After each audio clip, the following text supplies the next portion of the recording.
All right. Hey guys, I'm going to start reading Deathwatch for you.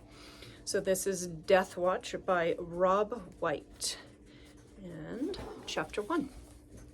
There he is, Medic whispered. Keep still. There had been a movement up on the ridge of the mountain. For a moment, something had appeared between two rock outcrops. I didn't see any horns, Ben said. Keep quiet, Medic said fiercely. Ben crouched behind a boulder and watched this man get into position on his stomach, his legs apart, a heavy rifle resting on a small, flat stone. Maddock slowly lowered his face to the cheekpiece and eased his hand down to the trigger. Now he lay motionless, looking through the long, fattened telescope sight. Ben had never known bighorn sheep to behave this way. There had been 5 of them on the ridge, but something had alarmed them, and they had disappeared. By now, they should be a half a mile from here and still going. I'd wait until I saw some horns, Ben whispered. Without raising his cheek from the rock, Maddox said, I saw horns. I didn't. You weren't looking. I was looking, not through a 10-power scope. Ben stayed crouched, hanging his weight on the sling of his little .22 Hornet. The range was at least 300 yards, but this man, Maddock, was dangerous with a gun. On the way into the desert, Maddock had shot at anything that moved, and some things, like a little Gila monster, lying peacefully in the shade that did not move, and Maddock did not miss. The gun was a beautifully made .358 Magnum Mauser action on a Winchester 70 stock with enough power to knock down an elephant or turn a sleeping Gila monster into a splatter. A bighorn hit with that gun would drop where he stood. Ben hoped that whatever it was up there would not show itself again. Maddock huddled over the gun. There was an intensity in his eyes far beyond that of just hunting a sheep. It was the look of murder. There weren't many bighorn left in the world, and Ben couldn't understand why anyone would want to kill one. And yet, for the past 3 days, that was all that Maddock had thought about, killing a bighorn and having the head mounted to hang on the wall of his office in Los Angeles. Ben, my young friend, you're not the type of man who can understand big game hunting, Maddock told him the first night in the desert. Ben had looked at Maddock's face in the firelight, and the skin seeming cold even in that warm, soft glow. The only hunting I understand is when it's the only way you can get something to eat, Ben had said. Since we don't need one for camp meat, shooting a bighorn doesn't sound like a big deal to me. That had really teed Maddock off. You may not know it, but the chances of getting a permit to kill a bighorn are about 1 in a million. I've been waiting for years, hoping my name would be drawn from among the thousands of guys putting in for one. When you come out into this desert and risk your life stalking one of the smartest and wariest animals in the world, and you outsmart him and take him on his own ground, you've accomplished something. That's something you'll never understand. Maddock had irritated Ben from the start, and he was sorry now that he had agreed to come out here with him. Although he needed the money, Maddock was going to pay him. It meant a semester in college, maybe 2. We can go back to town tonight, Ben had told him, and you can get a guide who thinks the way you do. A local yokel hotshot I don't need, Maddock said. All I want is somebody to show me where the bighorn are, and they said in town you knew as much about the range as anybody.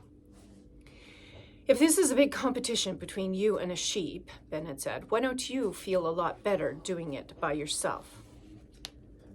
Look, my permit only gives me 7 days to kill a bighorn, and I could spend all 7 of them roaming around out here and not even find one. You know where they range, and I'm paying you to take me there. From then on, it's just me and them, and I don't need some sand dune expert telling me what to do. Ben looked at Maddock, sprawled on the ground. For 3 days and 2 nights, Ben had been in the desert with this man, and the only time he had ever laughed was after he told some story about how smart he was. Maddock never lost a business deal, according to Maddock. and in every deal, somebody got hurt. It wasn't enough for Maddock to outwit somebody, outdeal a man in some tricky way. The guy had to really get hurt, too. Listening to Maddock made Ben glad he wasn't in the same world as this man. In Ben's town, on the edge of the desert, there wasn't anything for a man like Maddock to wheel and deal for. And, Ben thought, even though I'm a geologist and working for some big oil company, I still won't be in the same world as men like Maddock. Ben looked down at his jeep on the flat desert far below them. The heat around it made it seem as though it were underwater, the shape of it wavery and indistinct. 4 more days of this man, but he was getting paid for every one of them. Ben relaxed and listened to the silence. The heat seemed to have killed every sound. It was as though he were in an enormous bowl of silence. As though from the Purple Mountains 60 miles to the east and the Brown Mountains 40 miles to the west, all sound had been silenced by the intense, still heat.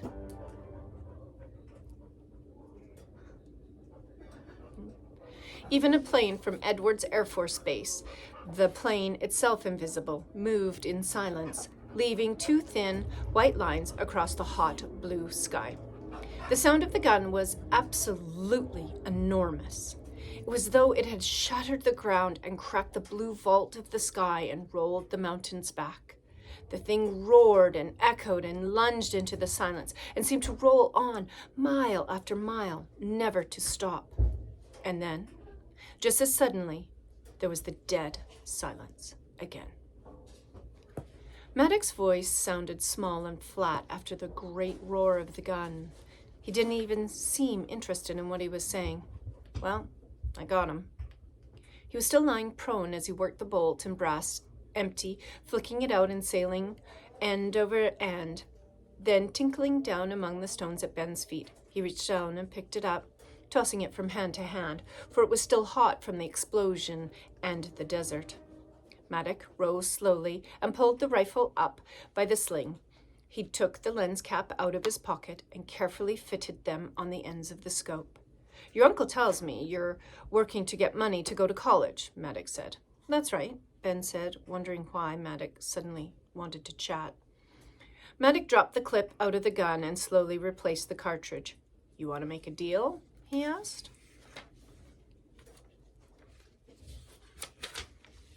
Ben watched him shove the clip back in and hit it with the flat of his hand.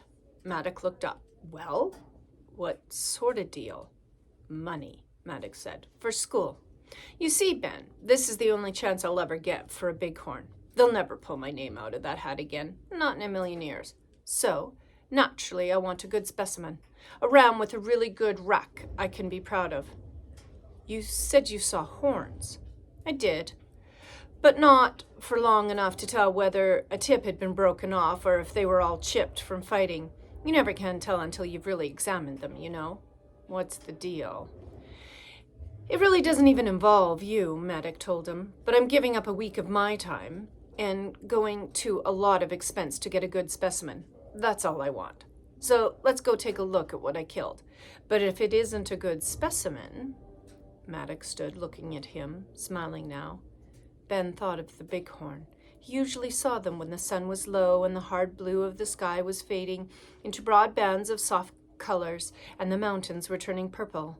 They would stand on the ridges then, probably looking a lot bigger than they really were, just standing there against the sky looking as though they owned the desert, the huge, curved horns beautifully balanced.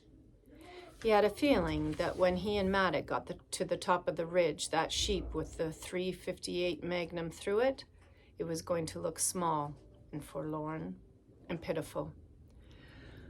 A bloody thing lying among the hot stones, the bighorns twisting its neck into some awkward position. If it's not the specimen you want, I don't report anything, and we just go on hunting for 4 more days. Is that it? Ben asked. It's not up to you to report anything anyway, is it? Maddock said. I'm the hunter here, right? Right, Ben said, but I don't want any part of you going around shooting every bighorn in the desert until you get a specimen you want. Maddox laughed.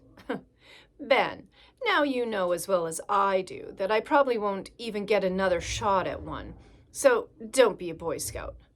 If this isn't a good specimen, how about, for double the money and a $100 bonus, we keep on hunting. If we don't find anything, we'll come back and pick up this one, and you still get the extra money. Okay? Ben remembered Maddox's stories about the deals he made. Somebody always got cheated and hurt. But there were mountains where the bighorn never went, mountains that looked exactly like these. Maddox could spend the rest of his life looking for a bighorn in those ranges and never find one. Okay, Ben said. After all, I'm not asking you to do anything illegal, Ben. I'm just paying you some nice money to drive me around. There's nothing wrong with that. Not a thing, Ben said.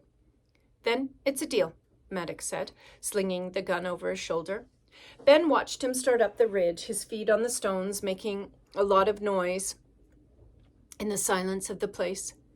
Ben knew how whatever was lying there on the ridge wasn't going to be good enough for Maddox. It could be the biggest ram in the mountains, but it wouldn't be good enough. Ben looked around, picking out landmarks so he could find this place again. As far as he was concerned, Maddox had seen the last bighorn he was going to see, and whatever he had killed up there was going to be all that he killed. Maddox was well ahead of him as he started climbing, the heat blasting down on him as though it had real weight. Ben had watched a little area of shale, the flat rocks sliding under his boots. When Maddox got to the top and disappeared behind a boulder so that only the muzzle of the .358 could be seen moving along, a patch of pale brown showed lying on a crack of cliff face, and as Ben looked down at where they had been, he had to admit that Maddox had done a really good job of shooting. He was not surprised to see Maddox coming back in such a hurry he almost fell. Ben waited for him, wondering what he was going to say about the sheep he had killed. That the horns weren't big enough or they were chipped. Okay, Ben thought, 4 more days of you, but you've seen your last bighorn. What do you know? Maddox said, not even stopping as he went down the mountain. I missed him. I thought I had him cold, but I missed him. Ben looked at the man in disgust. He must have killed a ewe or a young ram with no rack at all, and now didn't want to admit it. You didn't miss him, Ben said. He's lying right there in the crack on that cliff. No, Maddox said over his shoulder as he kept going down. I thought that was a sheep too. It's only a rock. I missed. Must have jarred the scope climbing up here in this heat, or this heat got to it, because ordinarily I don't miss a shot like that. Let's go and see if we can find the herd again. At last Maddox stopped and turned around. You've still got your deal, if that's what you're worrying about. That's not what's worrying me, Ben said. So let's go.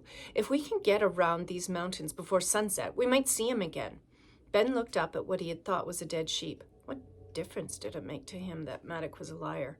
I'm not paying you to stand around, Maddox stopped. I'm paying you to hunt bighorn, so move it.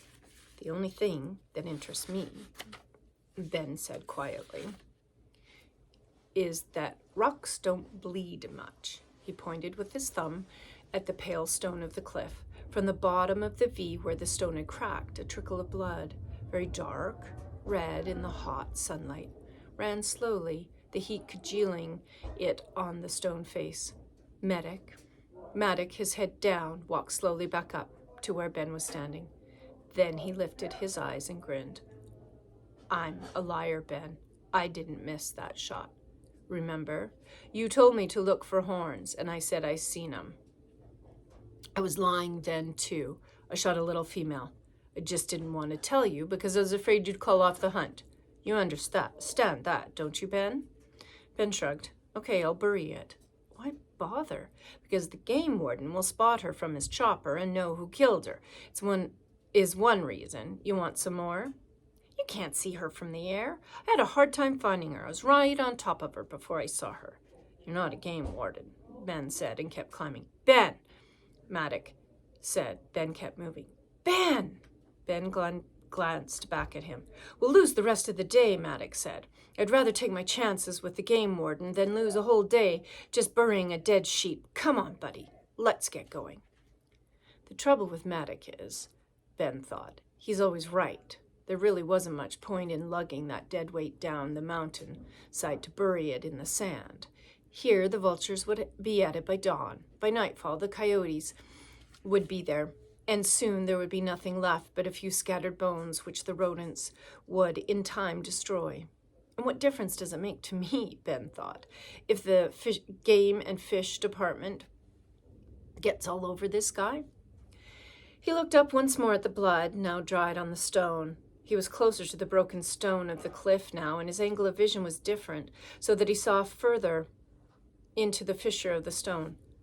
A white-haired man was looking back at him. His eyes were faded, skim milk blue, and were wide open. His mouth was open too, and from it a trail of blood went down his cheek and out onto the rock.